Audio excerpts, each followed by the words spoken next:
আজকে যে কাজটা তোমাদেরকে দেখাবো, যে আমরা একটা ডাইনিংয়ের পাশে যে ছোট রুমটা আছে সেই রুমের সাইডে কি ডিজাইনটা করছি তোমাদেরকে দেখাবো। ডিজাইনটা তোমাদেরকে দেখাই যে এখনও সেটিং কাজ চলছে।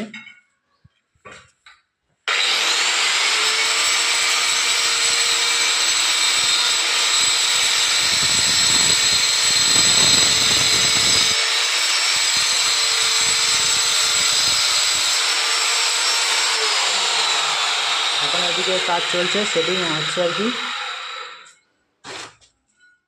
সেটিং কাজ কিছুক্ষণের মধ্যে শেষ হবে, তারপরে আমরা এটা সাইডগুলো মশলা কেটে সমান করে সাইডে মার্জিনটা ফিটিং করব আর কি।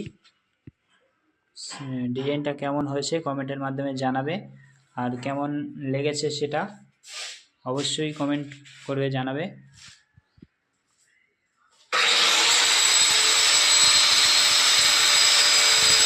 ভিডিওটি লাইক করতে ভুলবেন না অবশ্যই।